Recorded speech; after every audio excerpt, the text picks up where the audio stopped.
Selamat siang teman-teman sekalian. Yang sudah mempunyai NPWP ada kewajiban melaporkan harta kekayaan kalian setiap tahun. TM akan menjadi tutorial kalian bagaimana melaporkan SPT tahunan wajib pajak untuk orang pribadi secara online melalui e-form. Perlu diketahui, batas waktu pelaporan SPT tahunan adalah akhir bulan Maret, yaitu tanggal 31 Maret atau 3 bulan dari akhir tahun pajak.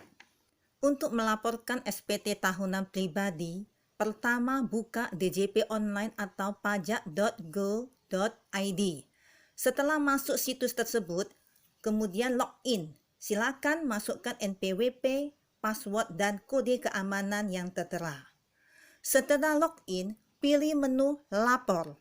Kemudian klik e-form, akan muncul laporan SPT tahunan tahun-tahun sebelumnya, mulai dari 2017 sampai 2021. Sebelum klik buat SPT, terlebih dahulu klik unduh Adobe PDF Reader agar media yang kita pakai untuk melapor SPT tahunan tersebut, misalnya laptop, komputer atau HP, bisa membaca e-form tersebut, dan pastikan media Anda sudah Windows 10. Jika sudah selesai mengunduh Adobe Acrobat Reader DC, maka kembali ke halaman sebelumnya, klik buat SPT. Jika Anda menjalankan usaha, maka klik iya. Maka setelah itu muncul e-form SPT tahunan orang pribadi formulir 1770. Lalu muncul halaman data formulir 1770, klik kirim permintaan. Setelah berhasil diunduh form 1770, maka klik tutup. Kemudian cari file yang tadi diunduh. Isilah data-data ke formulir tersebut secara offline. Halaman 4 akan pertama kali muncul. Isilah bagian A, bagian B, dan bagian C.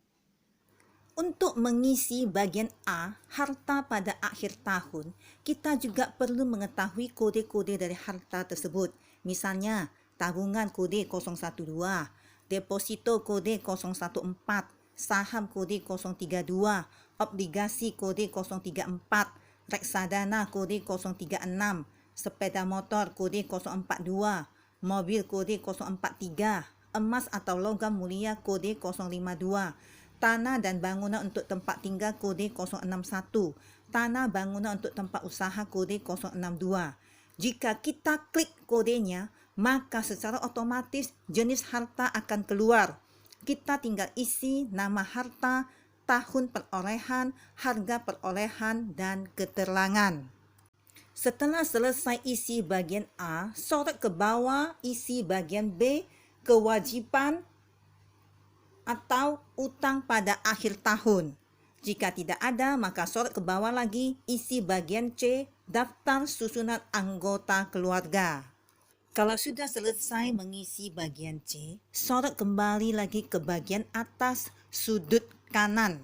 Klik selanjutnya, maka kita akan dibawa ke lampiran 3. Lampiran 3 bagian A adalah untuk mengisi penghasilan yang dikenakan pajak final atau bersifat final.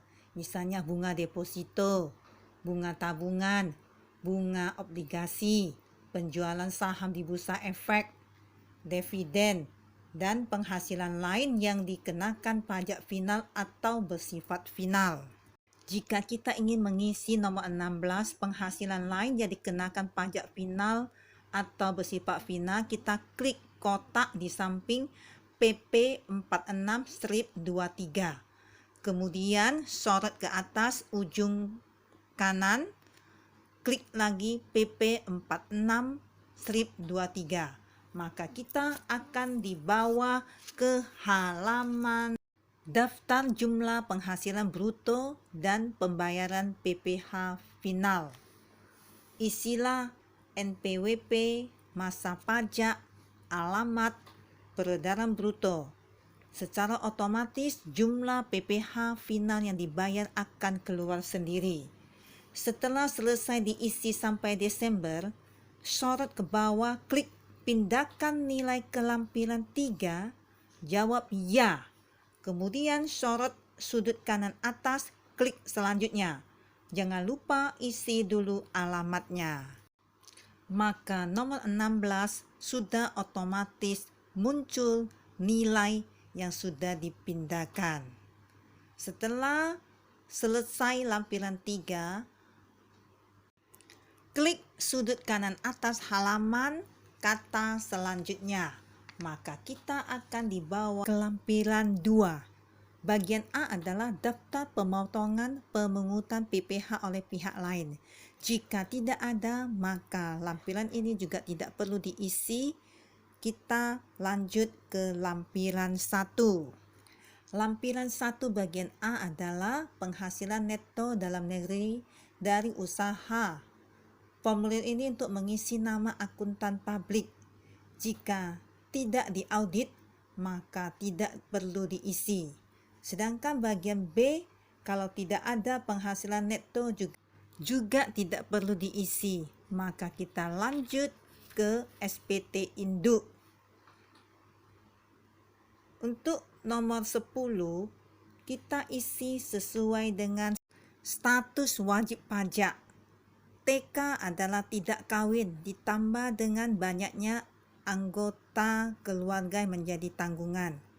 K adalah kawin ditambah dengan banyaknya anggota keluarga yang menjadi tanggungan. K strip 1 adalah tambahan untuk istri yang mempunyai penghasilan yang digabung dengan penghasilan suami ditambah dengan banyaknya anggota keluarga yang menjadi tanggungan.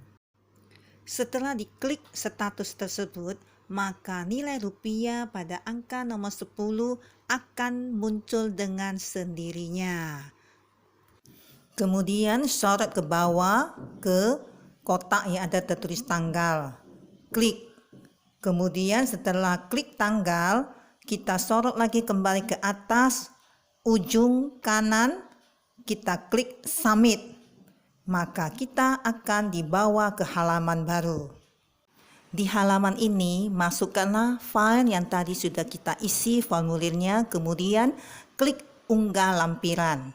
Setelah itu, sorot ke bawah, isi kode verifikasi sesuai yang diterima di email, kemudian klik submit. Setelah proses pengiriman selesai, kita akan menerima email lagi, yaitu bukti penerimaan e-form dari Direktorat Jenderal Pajak. Demikianlah tutorial melaporkan SPT tahunan menggunakan e-form untuk UMKM dari saya.